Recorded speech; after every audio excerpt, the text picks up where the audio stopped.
this morning I promised to show you some pictures, and I'd like to start with the idea of balance and arrangement. And the idea with that is to keep the weight even on both sides. And one little hint that I'd like to give you, and I have pictures for you, is the idea of taking the forest area in your room, which in this room is the couch and it's over against the wall, and making an echo of that with a mirror. And the mirror is one of the things that I mentioned that you might want to save.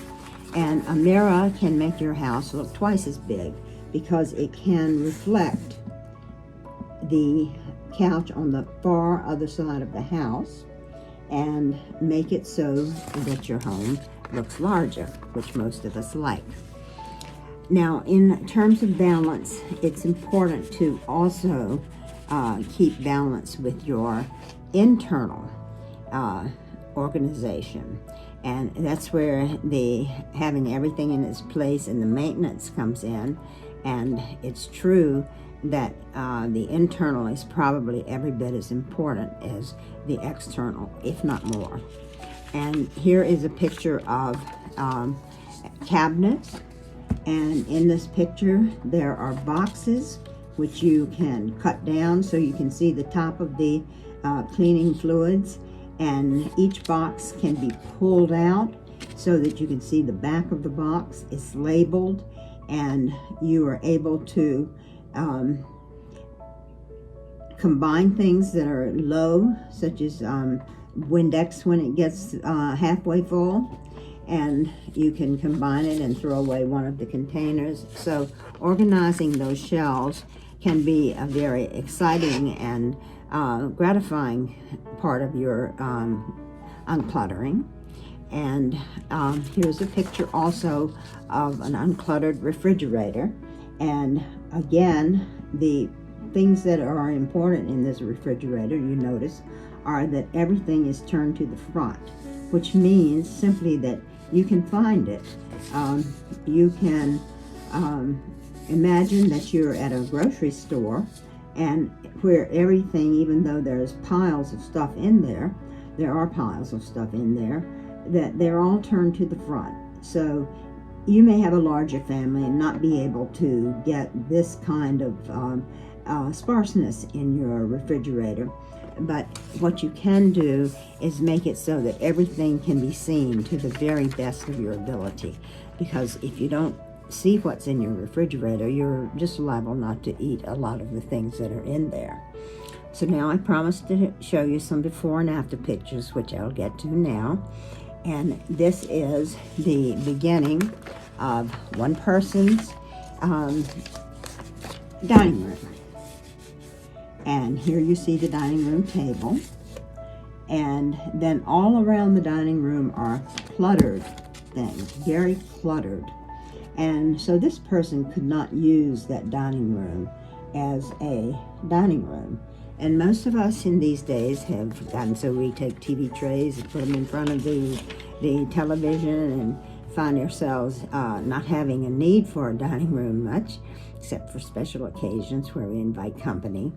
But it is very, very true that the ritual of having a meal with your family or with your couple, your partner, is an important part of living. And so these people decided to do something about that.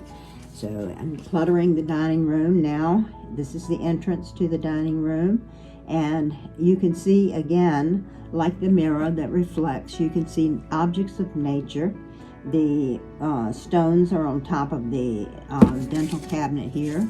These are branches from outside, and the cabinet reflects, and here's your table. And another view of that is where the couple decided to use that table and make a difference in their family life. And here is, a picture of their new aspect of their life, which is the dining room setup. There's a Christmas tree in the background. And I think they keep that Christmas tree blinking all year long, and as a part of the ambiance of the room. But this is a beginning for this couple to begin to communicate. And that is a problem sometimes because you don't allow time to communicate. The last one that I'd like to show you is a picture of a patio porch. And this is the beginning. Let's see if that's the right, yes it is. This is a postal desk right here. And it's an antique. And the couple did not want to get rid of that because it had been in the family a long time and it reflected old time things. We don't find those kind of postal desks anymore. However, they got convinced that maybe clearing out that space, because you see what had happened underneath the postal desk was tons of clutter, a ladder, a storage bin, lots and lots of things that would keep you from actually walking out that door into the yard without stumbling. So the decision was made to completely clear out that room, and the junk people took the desk out against the wishes of some family members, but as the desk was taken out, the parts of it fell apart. So that helped justify, and also the manager was called to see if he wanted it, and he said they're a dime a dozen. So that helped to alleviate any guilt. And you will find that as you unclutter and you begin to rearrange things, that there will be things that you feel were given to you maybe by a great aunt on her deathbed perhaps, and she and other members of the family expect you to keep those objects in your household until your dying day, and you do not get any pleasure from those. They block up your living room, and I say put them in a box, put them in the basement. That you primarily need to judge what you keep based on the joy that it brings you. And that's really the truth.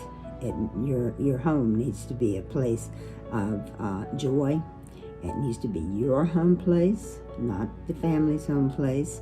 It needs to be a place where you can find things, where you can work at home if it happens to be a time during this virus, and feel comfortable, and also to invite guests in, which many people are not able to even do. They have them stand at the door because the house is so cluttered. So this is the patio after all of the things were taken out, and the screen from the neighbors is now bamboo, which is a natural substance. I guess you'd call it an element. And this tree here is live, and the chairs are made of wicker. And the patio now has become a place for the family to sit and admire the yard and to get a little bit of nature into their life, and also to be able to walk out that door without stumbling and without the filth of the dust collecting on that desk. So that's my story today with pictures, and this is the end of our Uncluttering series, the third session. And of course there are many books on uncluttering. It's the very most popular subject that I can think of among a different number of disciplines. But for mine, it's from people coming in feeling overwhelmed. It's very akin to cluttering. It's very akin to hoarding. And hoarding is an actual pathology that's listed in the diagnostic manual. Uncluttering you cannot get insurance money for, but hoarding you can. And hoarding is a very serious thing. So uncluttering is a step before that. It's a step in a positive direction. We have all sorts of Eastern influences telling us about elements that are healthy for us. Some people go by that. Some people go by uncluttering a room at the time. Some people go by uncluttering a category at the time, such as all books. And I have made a little bit of a design that lets you unclutter at your own pace. And it's great if you can unclutter a little bit at a time, as much as you can, to get space inside for balancing and arranging your new assortment of furnishings, and inside your drawers and closets and cabinets and refrigerators, to organize it a little bit so that you can find things and put them back when you finish and maintain your new